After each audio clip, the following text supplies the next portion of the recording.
d'accord c'est-à-dire bu ñu xool évolution mbir yi léegi gis nañ ni que le bureau de l'Assemblée nationale dañ ko convoqué jeudi prochain. Ousmane Sonko sera probablement entendu par le doyen des juges, le juge d'instruction, parce que mbir mi crime la léegi le viol. waaye Ousmane Sonko bi muy wax keroog dimanche dafa tudd le président de la République. tudd le ministre de l'Intérieur. ñu si doon xaar peut-être ay ministre de la justice mais le ministre de l'Intérieur dans cette affaire-là. est-ce que tamit bu ñu koy tudd si complot bu mel nii est-ce que loolu dina yenu maanaam. waaw xam nga nag quand on comprend quelque peu li ñu tuddee la nomenclature étatique nguur li nga xamante ne moom la tëddee ñëpp xam nañu ne li nga xamante ne moom mooy ministre de l'Intérieur moom mooy gérer tout ce qui est la sécurité publique ñooñu noonu dañoo am ñi nga xamante ne ñoom ñooy ay agent yooyu noonu am na ñoo xamante ne dañuy civil kenn du leen xam tout pour faire des enquêtes c'est-à-dire ministère de l'Intérieur dooleem egg na ci tii jii nii bu ñu bëggoon xam yow Mouhamed Diallo man Sadikh soxna Mayakor mii fu ñuy xëy suba ba ngoon dañ koy xam seen doole moo egg noonu c'est-à-dire appareil la boo xamante ne ñoom ñooy def boulot boobu ñoo ko man parce que ñoom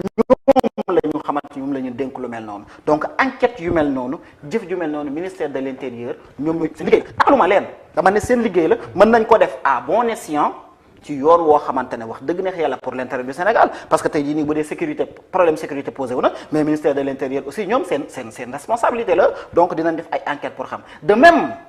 et c'est ça qui est déplorable ce ministère là waruñu ko utiliser à des fins politiques ce ministère là waruñu ko utiliser à des fins complotistes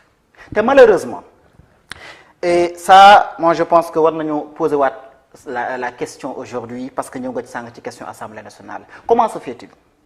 yow fi mu ne nii jàlloo ko ki nga xamante ne moo ñuy seetaan muy sénégalais bi ñuy seetaan di citoyen soxna Mayakor mi képp kuy sénégalais sans exception dañ la wax ne la da nga war a respecter loi dañ la wax ne la loi mooy charte bi nga xamante ne moom moo tënk suñu réew y a un contrat social bi nga xam ne moom mooy déterminer la marche d'un État contrat social boobu dafa ne na ñëpp respecter loi waaw pourquoi ñi nga xamante ne ci ñoom la ñu yaakaar ne ñoom ñooy naan respecter leen loi ñoom ci seen bopp ñoom ñoo njëkk a jalgati loi en essayant de convoquer un député xam nañu ne fii du yoon wi xam nañu ko mais c'était pour tegal ko ndëgg sa rek or en réalité dañ ko waroon wax ni ko parce que ñoom ñooy garant de la loi demal wala boog nañu bind assemblée mu dindi li nga xamante ne moom mooy immunité parlementaire ñu soog koo déglu mais en fait dañ ko mujjee def mais parce que tout simplement Ousmane Sonko leur a montré une opposition c'est-à-dire day wane ne en fait c'est politique or ñoom ci seen bopp même Ousmane Sonko bëggoon a dem ñoo naan ko dit waroo ñëw taxawal bañ dem dindi sa immunité parlementaire parce que loi bi nee na waroo ñëw waaye ñoom ñi nga xamante ne ñoo waroon garantir loi boobu ñoo ko wóolu ne ko ñëwal c'est-à-dire que transgresser la loi en tant que tel pour moom mu ñëw lui moom deful dara da leen rappeler la loi da leen wax ne leen mais mënumaa ñëw parce que yoon bi nga xamante ne moo ma tënk leen tënk képp koo xamante ne mooy sénégalais moo ne man député laa te pour ma ñëw wuyu si leen foog ngeen dindi. mais est-ce que loolu tamit c'est une raison suffisante pour dugg carrément wax teg véritablement la thèse du complot si mbir mi parce que mbir mi ni nga ko gisee. ça semble être une affaire privée. benn citoyen sénégalais la beneen citoyenne ne daf koo siif kon est-ce que warul woon yem foofu noonu rek. yoon def liggéeyam ba après ñu xam fu dëgg bi féetee. man à titre personnel dama jàpp ne lii en fait. ki wax na ko soxna Mayakor ñeneen c'est très bas mais man ñu baal ma un tel complot c'est lâche c'est-à-dire que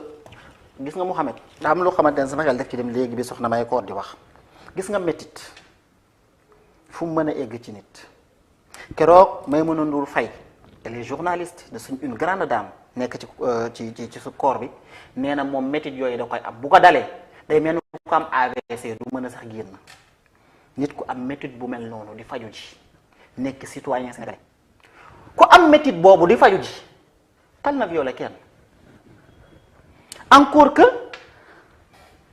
nous sommes tous des êtres rationnels man moom lay woote chaque fois nous sommes des êtres de raison dañuy xalaat di réfléchir naka ngay duggee foo xamante ne kër la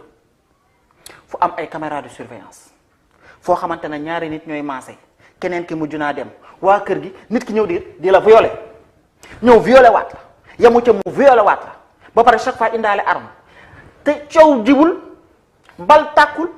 yuuxuwoo ba pare nag kan mooy violé nit envoyé ko message ne ko maa ngi ñëw violé la. mais kuñ tegal arme tamit doo yuuxu. waaw kuñ tegal arme doo yuuxu mais au moins bu nit ki demee ana contrainte ba nit ki bu demee. mais bi mu sësee loolu mujjee def porte plainte. mais justement léegi nag je pose une question très simple man au Sénégalais de façon générale maa ngi koy poser depuis le début nag ana Adja Sarr yow journaliste nga comme man xam nañu souvent dans de telles situations lii am mooy dañuy déglu les deux parties la presse l'affaire Dominique Strauss-Kahn dañoo tegoon déglu woon les deux parties la presse am la primeur déglu ndaw si wax expliquer ñu xam fu mu ne xam avocat am ñu koy représenter ana Adja Sarr on est aujourd'hui le jeudi ba tey jii nii mënuñoo wax kii mooy Adja Sarr ça c'est un problème boo xamante ne ñoo ngi koy poser ana Adja Sarr moi je repose encore la question ana Adja Sarr ana avocat wu Adja Sarr ana mbokki Adja Sarr man nit koo xamante ne dañ ko violé lu toll ni viol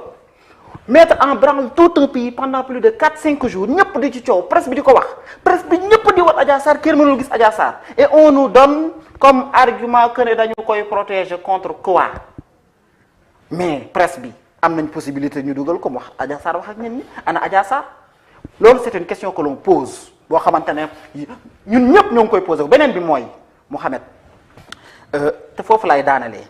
gis nga nit ku nekk dafa am ñett yoo xamante ne moom mooy tàggat sam xel lu ñuy wax moom lañ naan le tribunal de la conscience ñi nga xamante ñoom ñooy philosophe moom lañ naan le ça le moi et le surmoi gis nga ñett yooyu ñoo naan la bul def lii defal lii gis nga même ñi nga xamante ne des nañ tuuti nite laa la wax si seen xel saa yu nammee def dara ki nga xam li nite ci ñoom dina leen ne ah lii de bul ko def gis nga ñi nga xamante ne bokk nañ ci réew mii sax bokk ci camp bi nga xamante ne ñoom lañ takkal complot bi côté bi nite ci ñoom bu dee desee nañ ko ba tey côté boobu nee na leen lii ngeen di def du dëgg c'est lâche mais parce que tu sais quoi man je respecte Ousmane Sonko tu sais pourquoi Mohamed nga baal ma mooy nit la koo xamante ne wax naa ko tout à l'heure dafa may boppam Sénégal mais nit la koo xamante ne day jànkonteel ay jafe-jafe am ñi nga xamante ne ñoo ne tekk tey kenn sañu ta wax parce que quoi ils défendent leurs intérêts parce que quoi bëgguñu li ñu am as tuut ñu yàqal leen ko parce que quoi bëgguñu seen nguur ñu yàqal leen ko et pourtant Ousmane Sonko loolu yëpp da koy dund depuis bi ñu ko dàqee ba tey ay jafe-jafe dinaa wax benn affaire xam naa ne nag damay wax Ousmane Sonko mu baal ma parce que man ak moom ñoo ko waxante ça doit faire 3 ou 4 mois au maximum dañoo wax téléphone muy ut pexe bu mu amee lu mu suturloo yor këram mu bëgg a jënd benn terrain bay 1 hectare borom fayee ko ci 4 millions Ousmane ne ma mais c'est-à-dire aw ma 4 millions ce jour-là bi ma coupé en fait sedd na parce que dama ne kii li muy wax ci réew mi li muy sonn ci réew mi moo am ay jafe-jafe ba bëgg fu mu bayee ngir am commerce bu mu mën a def moom yor njabootam moo amul 4 millions yoo xamante ne moom mii kat tey jii nii pour jënd terrain mi pour liggéey mais y a problème moo tax histoire bi ñuy wax naan yoru ñun xam nañu ko man yàlla daf ma dimbalee benn affaire Ousmane sama xarit la sama mag la dañuy déggante lu bari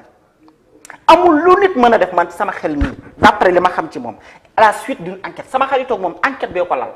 ndaxte bi ma ko defee ba pare laa découvrir parce que nit boo bëggee lu baax da ngay xaritoog ku baax qu'il soit homme politique mais man dans la mouvance présidentielle am naa ci ay xarit ñoo xamante ne jàpp naa ne ñu baax lañ mais ba tey jii nii ñoom xam nañ sa loolu donc mbaax googu ma gis ci moom ak dal gi ma gis ci moom yar gi ma gis ci moom sell gi ma gis ci moom encore une fois de plus sell gi ma gis ci moom puisque xam naa ko yii ñu koy wax ak nii wax ju yàqu la et fi may daanelee mooy heureusement Ousmane Sonko jigéen moo ko maase Ousmane Sonko bu ko góor maase woon dinañ ne góor jigéen la te bu boobaa lay gën a garaaw ci réew mi